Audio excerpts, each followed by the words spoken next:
Merci Étienne. Frères et sœurs, bonjour. Vous m'entendez bien?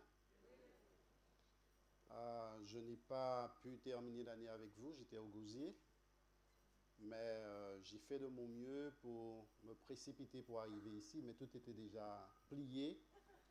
J'ai juste eu le temps de voir le premier diacre et son épouse nettoyer l'église, Étienne et son épouse ranger les derniers gâteaux, mais j'ai pu manger un petit morceau tout de même.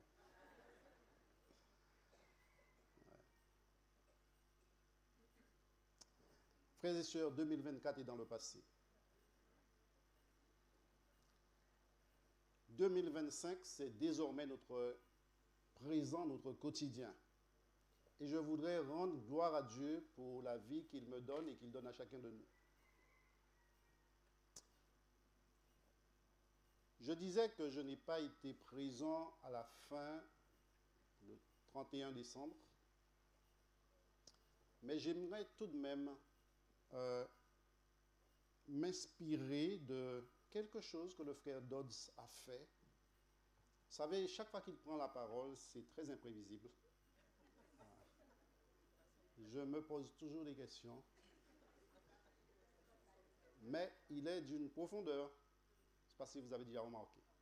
Et il a fait quelque chose ici, il n'y a pas longtemps, dans le cadre d'une réunion des jeunes. Nous n'étions pas nombreux. Et il a permis aux jeunes d'exprimer leur gratitude pour quelqu'un, quelque chose. Et j'étais là, j'écoutais.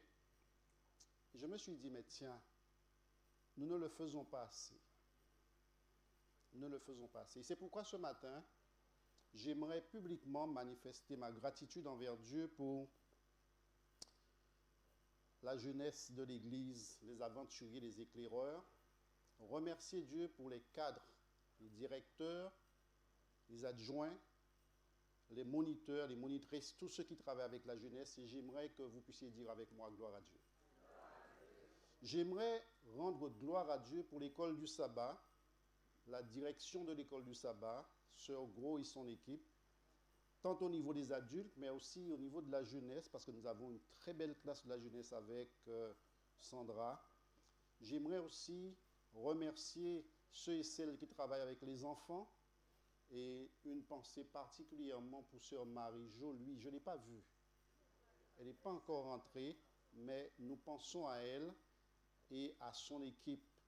Et puis, à côté des berceaux, là, vous savez, il y a un travail aussi qui est fait, le reconnaître, ainsi que le travail de toutes les secrétaires et particulièrement des moniteurs, des enseignants qui se tiennent chaque sabbat devant vous pour vous enseigner. J'aimerais que vous puissiez joindre vos voix à la mienne pour dire gloire à Dieu. J'aimerais remercier également l'équipe des ministères personnels, c'est le moteur de l'Église. Sans cette équipe, eh bien, il n'y aurait pas eu de croissance. J'aime cette agressivité que Freddy développe, manifeste en encourageant l'Église à sortir et à aller distribuer des publications, des livres pour faire connaître le beau nom de Jésus. Il est dans la mission, allez faire, faites de toutes les nations des disciples, les baptisant au nom du Père, du Fils et du Saint-Esprit, et enseignez-leur à observer tout ce que j'ai prescrit. Pour cette équipe, je dis gloire à Dieu. Je rends gloire à Dieu parce que sans les diacres et les diaconesses, eh bien, je me demande qu'est-ce que serait l'Église. L'Église est accueillante, pas vrai? Eh bien, j'aimerais dire merci au Seigneur pour le travail qu'ils accomplissent à l'accueil. Dans le parking, ce n'est pas toujours facile. Et je profite également pour rendre gloire à Dieu pour le maire des Abîmes, pour la ville des Abîmes, parce que sans ce parking, je me pose chaque sabbat la question, qu'aurions-nous fait? Et pour tous nos diacres, nos diaconesses et la ville des Abîmes, je dis aussi gloire à Dieu. Eh bien, regardez cette décoration. Qui a fait cela? Qui a fait cela? J'aimerais rendre gloire à Dieu pour l'équipe de la décoration qui, chaque sabbat, eh bien, embellit l'église de Dieu. Dina et son équipe, gloire à Dieu. Je remercie Dieu également pour le ministère de la femme, le ministère de la famille, des enfants, Sœur Selbonne et son assistant. Pour l'équipe du ministère de la femme, de la famille, des enfants, nous disons tous gloire à Dieu.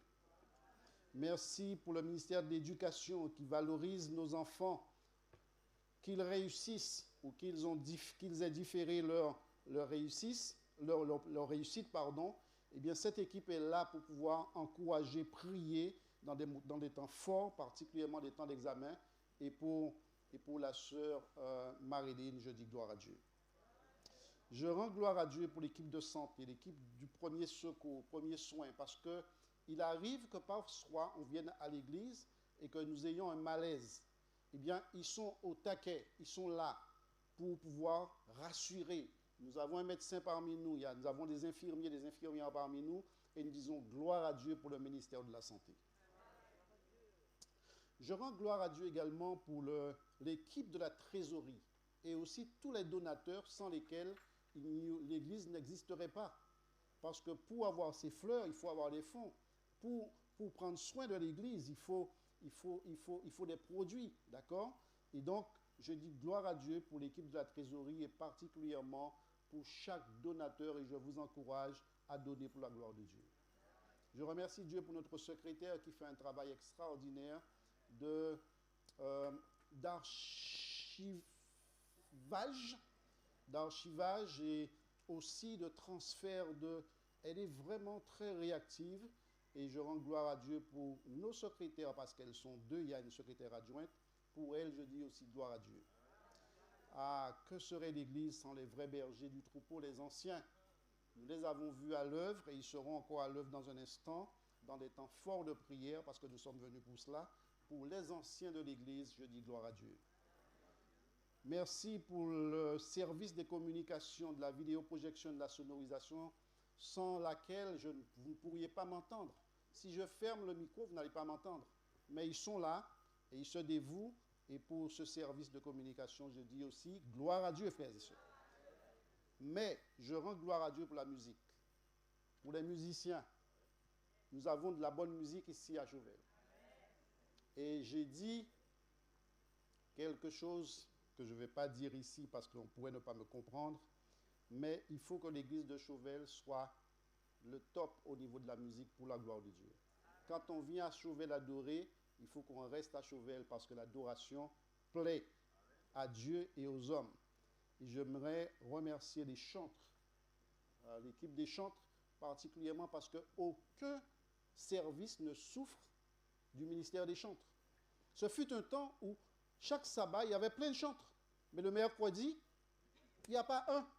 Le dimanche, il n'y a pas un. Mais cette équipe-là, elle est présente chaque jour de réunion, chaque jour de culte, quand nous avons des semaines, que ce soit les semaines de prière, semaines de la jeunesse, même quand l'église est réquisitionnée parce que nous avons un service et nous avons un service réduit ici, ils se sacrifient pour rendre gloire à Dieu par le ministère du chant. Et avec vous, je dis gloire à Dieu pour les chants et les musiciens.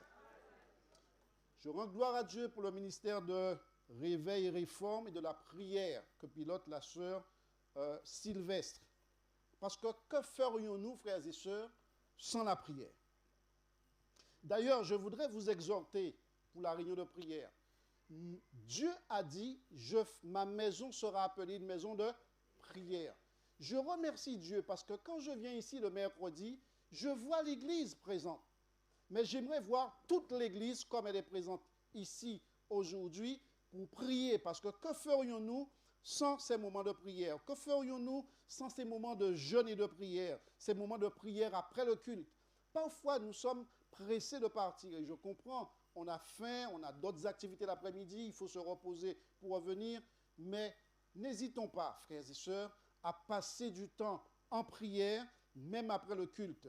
Et je prie que le culte ne soit pas trop long non plus pour que nous n'ayons pas à rester trop longtemps.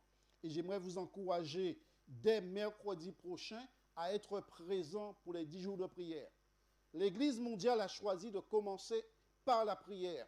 Et j'aimerais inviter l'Église, toute l'Église, pendant ces 10 jours de prière. Nous aurons des moments, des temps forts pendant les jours de culte, c'est-à-dire le sabbat, le dimanche, le mercredi, mais aussi le vendredi, où nous allons entrer dans le sabbat ensemble, avec la musique, avec le chant, et aussi par la prière. Et pour cette équipe de réveil, réforme et prière, je dis avec vous, gloire à Dieu. Comme Daniel, C'est le titre du message. Soyez forts dans la prière et que le Seigneur vous accorde du succès dans toutes vos entreprises. Prions ensemble.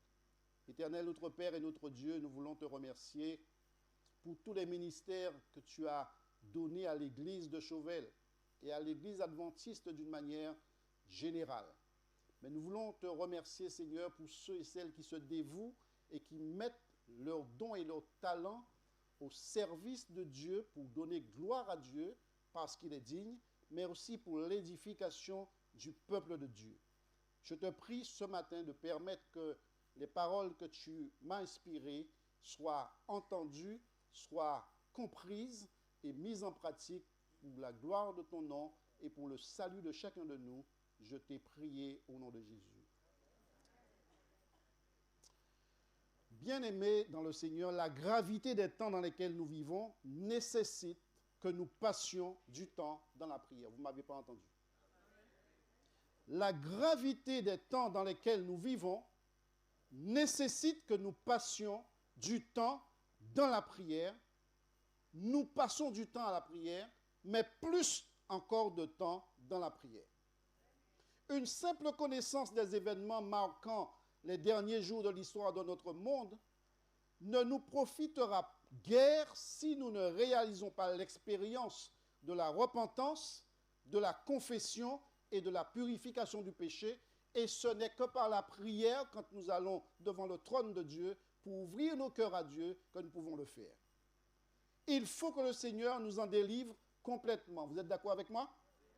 Et nous consacre à apporter à la Guadeloupe, à la France, à Marseille, à Paris, à Lille, le message dont elle a besoin. Et pour cela, nous avons besoin de prière. Plus de prière, disons-nous, plus de puissance. Alors, je vais m'arrêter pour que nous ayons un premier temps de prière. Je vais appeler le premier ancien pour qu'il puisse adresser une prière courte et précise, demandant à Dieu que sa maison soit appelée une maison de prière, non seulement comme cela est écrit dans la Bible, mais comme nous allons le vivre ici en 2025, parce que nous avons besoin de prière, plus de puissance. Je vous invite à vous agenouiller, nous allons prier ensemble.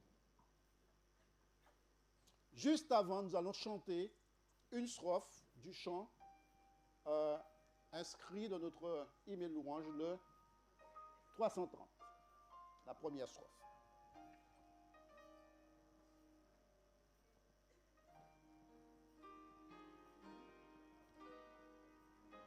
À toi, mon Dieu, je m'abandonne. Que ce soit notre prière à nous tous.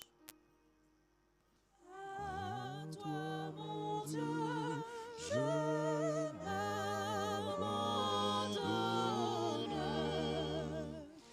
Oh, fais de moi ce que tu veux, de l'argile que je te donne.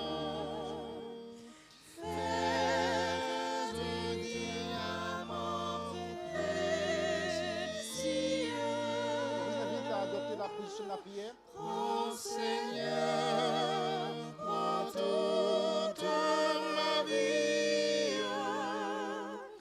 À toi seul je veux obéir. Par l'Esprit qui me sanctifie. Sur ton autel je viens.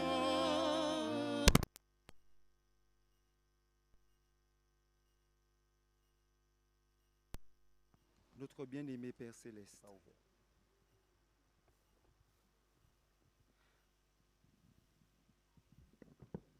notre bien-aimé Père Céleste, nous voici à nouveau prosternés devant ta majesté. Nous ne le faisons jamais à reculons, mais avec joie et empressement, car nous savons vers qui nous allons, notre Père qui est dans les cieux.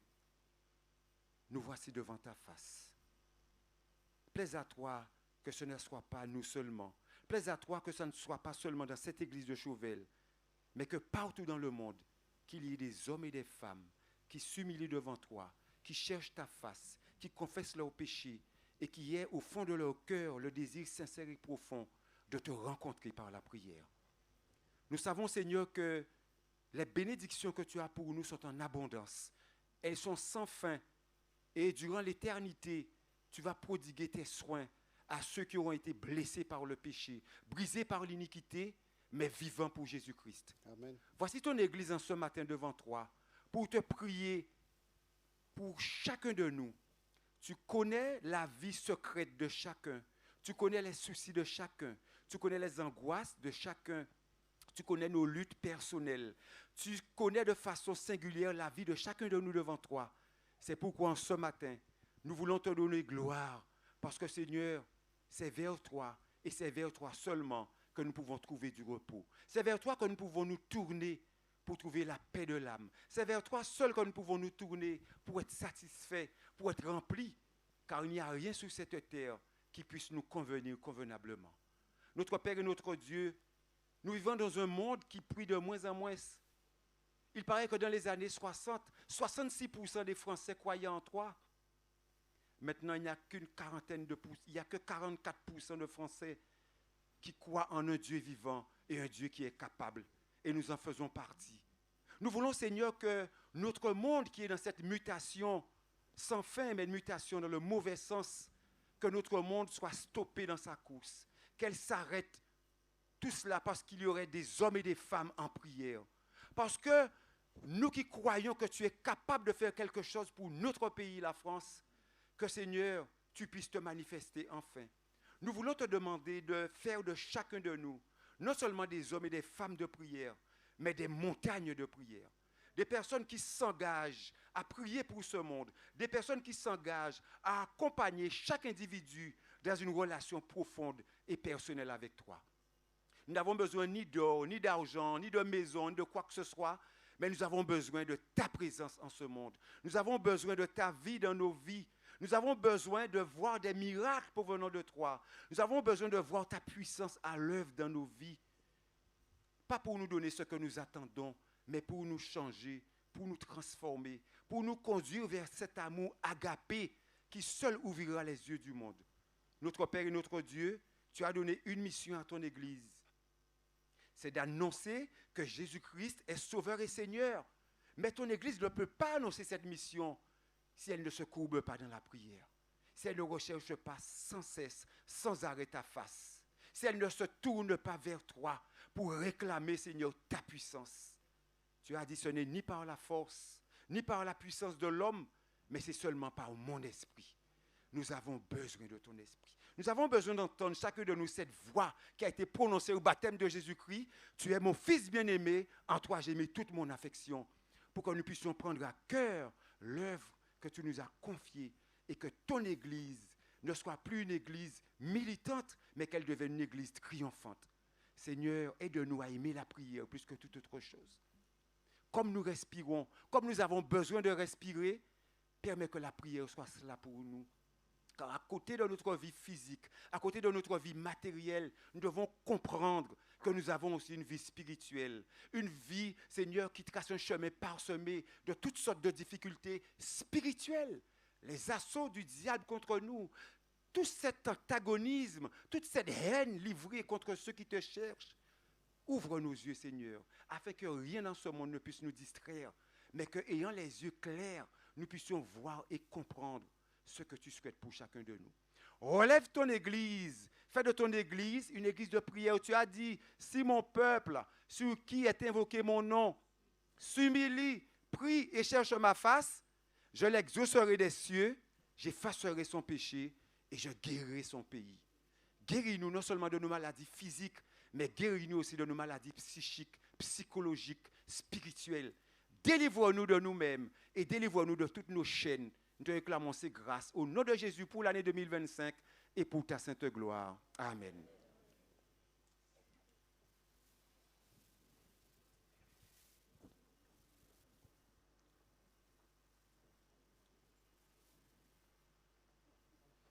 Qui se rappelle du titre de la prédication d'aujourd'hui?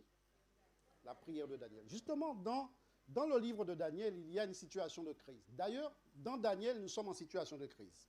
La 3e année du règne de Joachim, roi de Juda, Nebuchadnezzar, roi de Babylone, marcha contre Jérusalem et l'assiégea.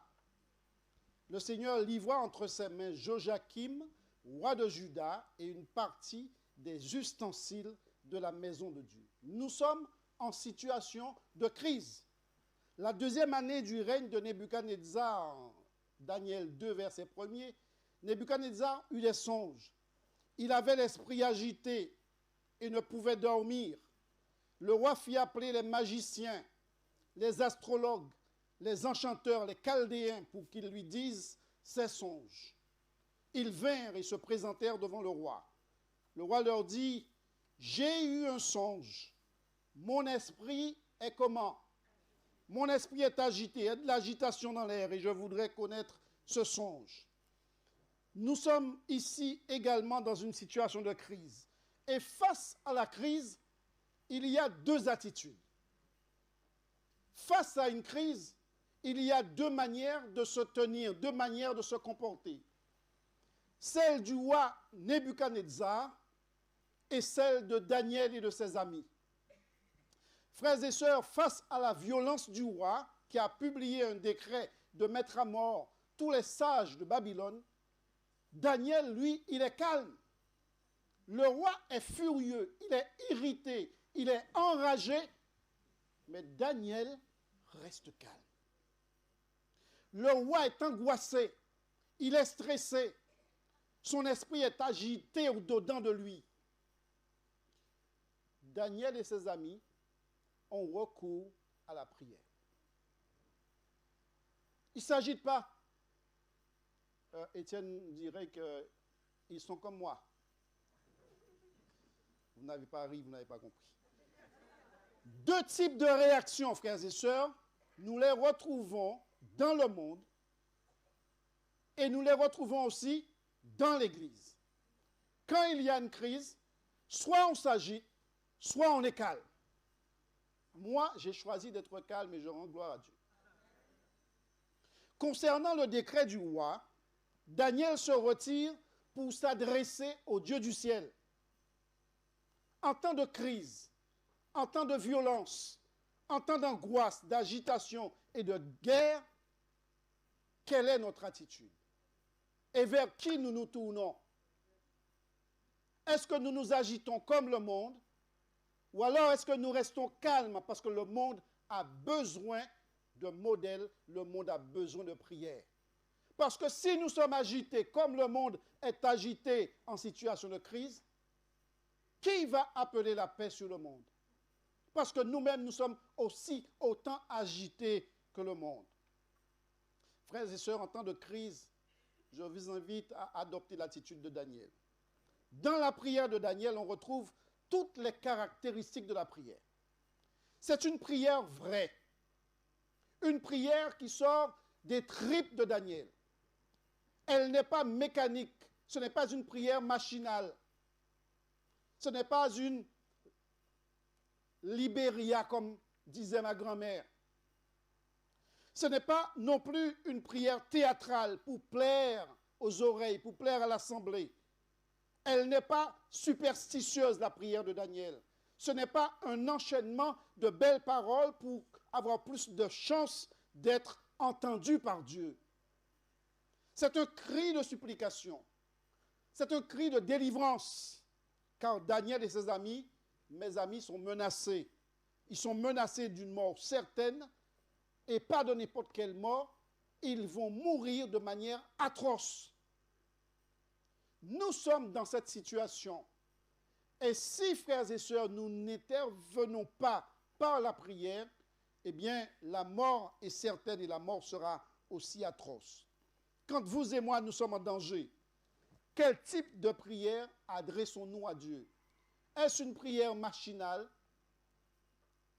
Est-ce une prière pour plaire aux oreilles de Dieu? Est-ce une prière superstitieuse, de belles paroles que nous enchaînons pour avoir plus de chances d'être entendus? Ou est-ce un cri de supplication et de délivrance. Je vous invite, frères et sœurs, en 2025, quelles que soient les situations que nous allons affronter, d'avoir des prières vraies et sincères qui sortent du cœur pour la gloire de Dieu. Daniel, frères et sœurs, ne prie pas pour prier.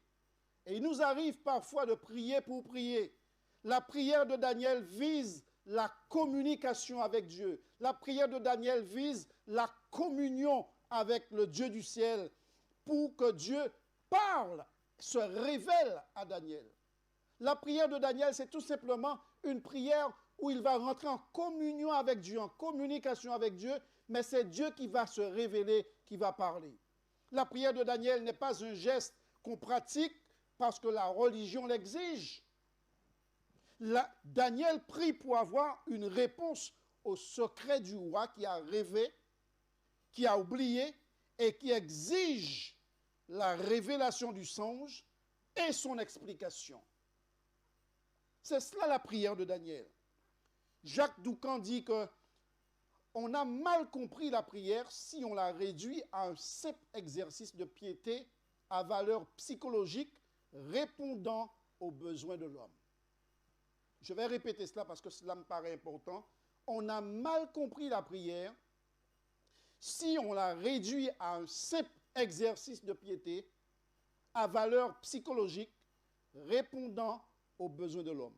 La prière est essentiellement une rencontre avec une vraie personne, un Dieu qui écoute et un Dieu qui répond.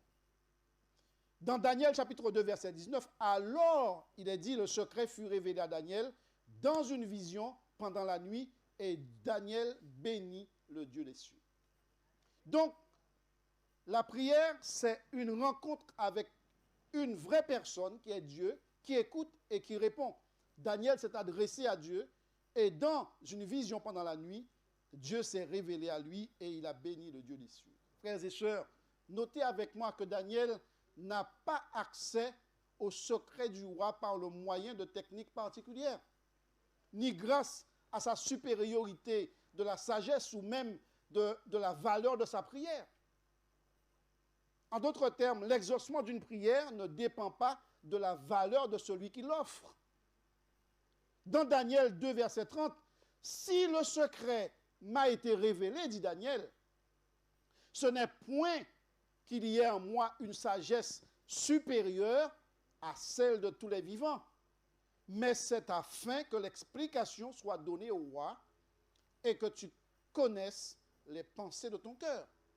C'est Dieu qui sonde les cœurs et qui décide de se révéler à qui il veut, quand il veut et comme il le veut. Ce n'est pas, frères et sœurs, moi, ce que je vais dire qui va déterminer l'exaucement de la prière.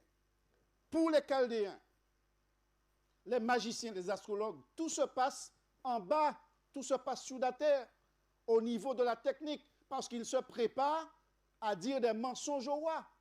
Dis-nous le songe et nous en donnons l'explication. Tout vient vers le bas, tout vient vers la terre. Pour eux, il est impossible d'avoir accès au Dieu d'en haut. Ce que le roi demande, disent-ils, est difficile. Il n'y a personne qui puisse dire au roi, excepté les dieux dont la demeure n'est pas parmi les hommes. C'est leur croyance. Pour eux, Dieu est loin et Dieu est inaccessible. Mais notre Dieu est tout près, il est accessible et je dis gloire à Dieu. Chaque fois que nous allons à lui, nous n'avons pas à parcourir des kilomètres. Il vient à nous et il nous prête oreille et il nous exauce. Le Dieu de Daniel, c'est le vrai Dieu, le Dieu du ciel et de la terre. Le Dieu de Daniel n'est pas confiné dans son domaine, dans son royaume. Le Dieu de Daniel n'est pas indifférent au cours des événements. Il s'intéresse à ce qui se passe ici en Guadeloupe. Il s'intéresse à ce qui se passe dans mon foyer, dans le vôtre. Il s'intéresse à ce qui se passe dans notre église. Il s'intéresse à ce qui se passe à Chauvel, aux Abîmes, en Guadeloupe, en France et dans le monde entier. Le Dieu de Daniel, c'est celui qui conduit l'histoire. Les hommes croient qu'ils qu'il maîtrise quelque chose, mais c'est Dieu qui contrôle tout. Le Dieu de Daniel, c'est celui qui révèle les secrets. Le Dieu de Daniel, c'est celui qui descend et qui communique avec l'homme. Et j'aimerais, frères et sœurs, ma prière, c'est qu'en 2025, nous puissions communiquer avec Dieu, nous puissions communier avec Dieu, que Dieu descende, communique avec nous et se révèle à nous pour nous dire, voilà ce qui se passe en Guadeloupe, voilà ce qui se passe dans le monde. Je vous l'ai déjà dit, préparez-vous pour que vous ne soyez pas surpris parce que je reviens bientôt. Le Dieu de Daniel, c'est celui à qui appartiennent la sagesse et la force. Dieu de mes pères, je te glorifie, dit Daniel, et je te loue de ce que tu m'as donné, la sagesse et la force, de ce que tu m'as fait connaître, ce que nous t'avons demandé, de ce que tu nous as révélé le secret du roi. La prière de Daniel n'a pas été vaine. C'est un don de Dieu. Il a prié, sa prière n'a pas été vaine. Aucune prière n'est vaine devant Dieu. Si la prière, elle est sincère, si la prière ne vise pas à plaire les oreilles de Dieu, mais si on s'adresse à Dieu de manière puissante et sincère, nous lui ouvrons notre cœur, Dieu prête oreille à cette prière et il nous exauce au-delà de ce que nous pouvons demander. Amen. Alors j'aimerais vous demander de former des groupes de deux. Je vais demander à toute l'Église de prier. Toute l'Église, nous allons prier. Demander au Seigneur, frères et sœurs, de nous accorder sagesse et force et de nous faire connaître ce qui va se passer dans le monde. Et juste avant, nous allons chanter la deuxième strophe de notre chant qui nous prépare à la prière. Cherchez votre partenaire de prière. Les prières ne peuvent ne pas être trop longues, mais courtes et précises. Demandons à Dieu force et sagesse en 2025 pour nous faire connaître ce qui va arriver. Et lorsque les choses difficiles vont arriver, parce qu'il nous a donné force et sagesse, que nous puissions tenir debout, que nous puissions garder la foi en lui.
Par groupe de deux. N'allez pas chercher midi à 14h. L'heure est avancée. Prions pour que Dieu nous donne force et sagesse. Daniel dit, tu nous as donné force et sagesse. Demandons force et sagesse pour l'église de Chauvel, pour les familles de l'église. Demandons force et sagesse pour ceux qui nous dirigent, les politiques. Demandons force et sagesse pour le pays. Mettons-nous à genoux par groupe de deux. Toute l'église en prière.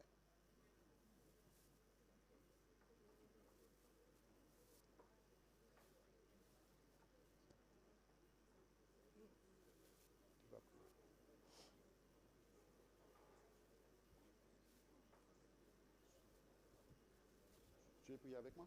Oui.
Amen. Aide-moi, Seigneur, également à faire de ma voix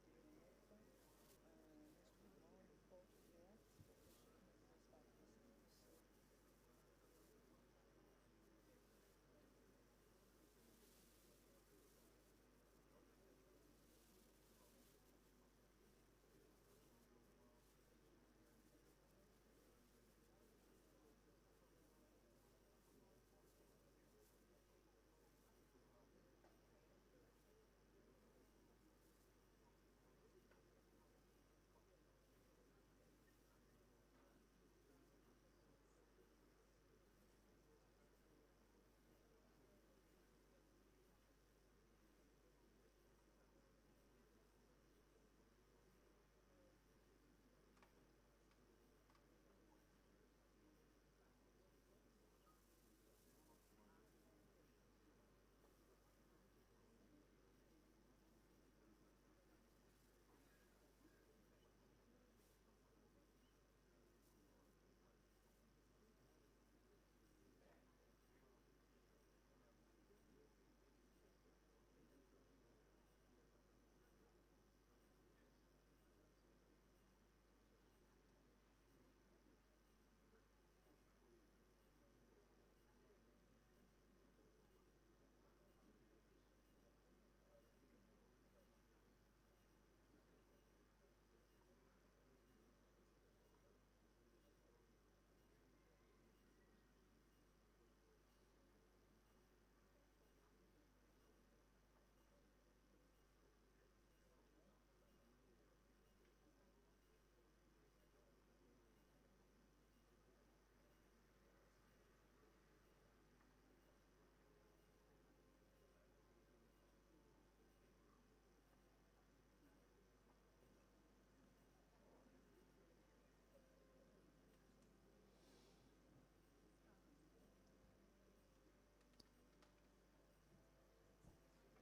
Frères et sœurs, je veux attirer votre attention sur une chose.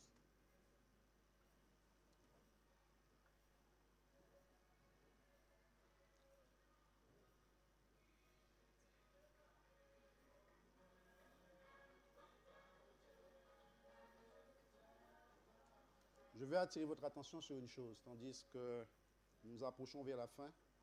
C'est que grâce à la prière de Daniel et de ses amis, grâce à la révélation du songe de la part de Dieu, Daniel et ses amis sont sauvés de la mort. Vous ne voyez pas l'implication, hein? Parce que le décret du roi était sérieux. Mais grâce à la révélation du songe, par la prière adressée, la manière dont il l'a adressée, Daniel et ses amis sont sauvés de la mort. Mais notez avec moi que la révélation du songe n'est pas premièrement pour sauver Daniel. La révélation du songe, c'est premièrement pour sauver le monde. Parce que dans le songe, il ne s'agit pas de Daniel. Dieu veut sauver le monde. C'est le destin du monde qui est révélé dans le songe. Mais il y a dans les cieux un Dieu qui révèle les secrets et qui a fait connaître au roi Nebuchadnezzar ce qui arrivera dans le monde, dans la suite des temps. Est-ce que ces temps nous concernent aujourd'hui? Nous, Adam, on est en plein dedans. Regardez ce qui se passe en France et dans le monde, aux États-Unis. Dans les cieux, il y a un Dieu qui révèle les secrets, qui a fait connaître au roi Nebuchadnezzar et à chacun de nous ce qui arrivera dans le monde, dans la suite des temps. Donc, grâce à la révélation du songe, grâce aux prières qui ont été adressées, Dieu va sauver Daniel et ses amis, mais Dieu veut sauver plus que Daniel et ses amis. Dieu veut sauver le roi et les habitants de Babylone. La prière de Daniel ne vise pas un profit personnel, mais collectif et bien plus. C'est une prière pour que la volonté de Dieu soit faite. Et la volonté de Dieu se fera, frères et sœurs. La tête a été brisée, la poitrine également, les jambes de fer, là, en partie de fer et d'argile, il ne reste qu'un événement. C'est la petite pierre qui doit s'échapper pour venir briser et mettre en pièces tout, c'est le retour de Jésus. Quelle est la volonté de Dieu pour moi? Quelle est la volonté de Dieu pour ma famille? Quelle est la volonté de Dieu pour mon église? Quelle est la volonté de Dieu pour mon prochain? Quelle est la volonté de Dieu pour mon quartier, pour ma ville, pour la Guadeloupe et pour la France et pour le monde? Quelle est la volonté de Dieu? La volonté de Dieu, c'est qu'il a tant aimé le monde qu'il a donné son Fils unique afin que quiconque croit en lui ne périsse point, mais qu'il ait la vie éternelle. Voilà la volonté de Dieu. C'est que nous ayons tous la vie éternelle. Et nous ne pouvons pas rater ce rendez-vous. C'est pourquoi je vais inviter le frère Fito, et je dis bien dans une courte prière. Je précise, hein? Frère Fito, la prière doit être comment? Courte et précise. Courte et précise.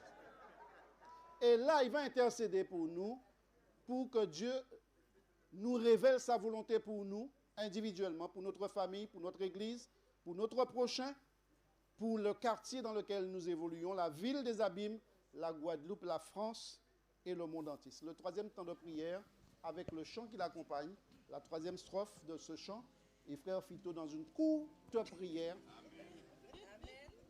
va s'adresser à Dieu de notre part.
Je vais vous inviter à vous tenir debout.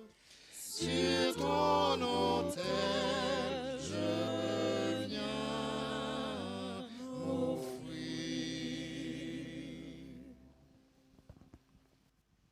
Sur ton autel, Seigneur, nous venons nous offrir à toi, parce que tu es notre Dieu. Papa, nous voulons faire ta volonté, Seigneur. Que ta volonté se développe dans nos cœurs et dans nos vies. Que nous comprenons, Seigneur, qui est notre Dieu, tu es notre espérance. Et sans toi, Seigneur, il n'y a aucun avenir pour nous. C'est pourquoi nous voulons nous accrocher à toi. Nous voulons te dire merci, Papa. Merci de ce que tu as planté cette église dans ce quartier de Chauvel. Permets, oh Dieu, que ton nom soit élevé dans ce quartier. Donne-nous de la force de pouvoir aller, Seigneur, leur dire, leur évangéliser, leur dire qu'il y a de l'espoir en l'Éternel, pour qu'ils puissent accrocher à ce Dieu de l'espérance qui a donné sa vie, non seulement pour nous, et à eux aussi. Nous prions, Seigneur, non seulement pour ces quartiers, mais tous les quartiers.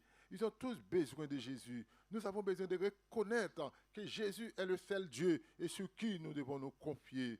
Oh, Papa, nous remettons la ville, toutes les villes entre tes mains de la Guadeloupe.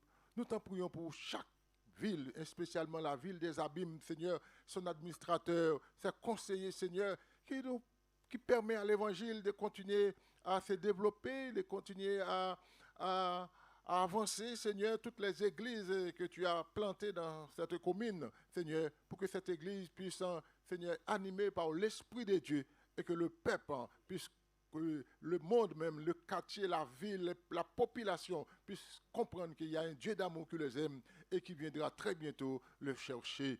Nous prions au Dieu pour la Guadeloupe tout entière qui a besoin de toi. Seigneur, tu vois ce pays, il a besoin de ta grâce, il a besoin de connaître c'est toi qui es le Dieu, qui est le maître de toutes choses. Il a besoin de savoir, Seigneur, c'est toi qui dois régner dans tout le cœur, que le sang de Jésus qui a été coulé, ce n'est pas seulement pour nous, mais pour toute la population de la Guadeloupe, pour toute la population du monde. Seigneur, nous prions pour la France, Seigneur, la France métropolitaine, au gouvernement. Seigneur, tu connais tous les problèmes, toutes les difficultés que ce pays traverse. Seigneur, aidez ces pays à connaître, à comprendre que Jésus est la solution à tous les problèmes. Seigneur, nous le plaçons tous, et la France entière entre tes mains. Agis pour eux, agis pour le monde. Il y a beaucoup d'hésitation, il y a beaucoup de soucis à cause de ce qui se passe à l'Amérique, à cause du nouveau président. Mais Seigneur, nous savons, malgré toutes les inquiétudes, malgré toute la peur, malgré toutes les difficultés, c'est toi qui règnes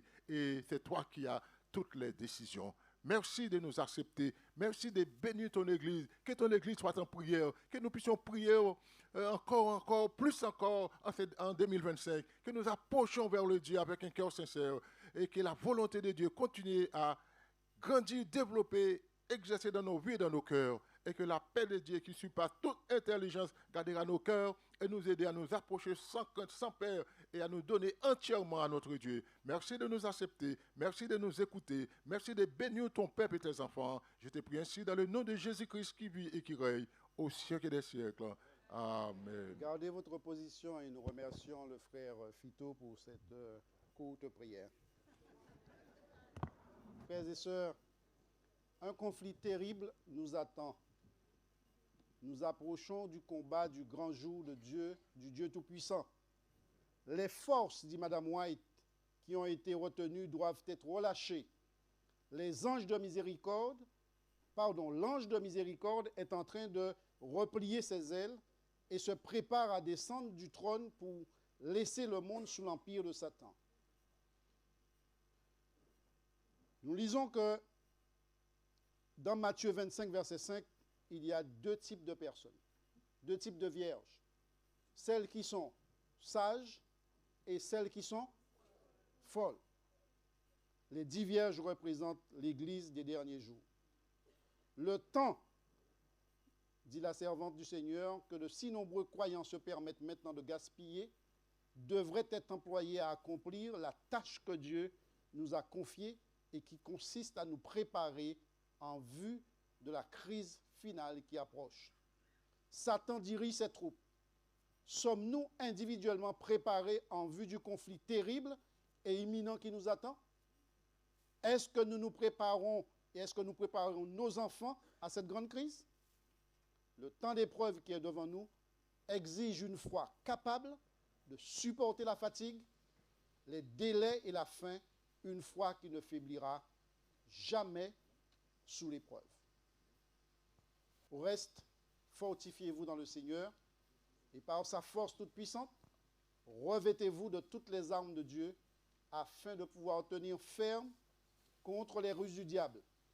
C'est pourquoi prenez toutes les armes de Dieu afin de pouvoir résister dans le jour mauvais et tenir ferme après avoir tout surmonté.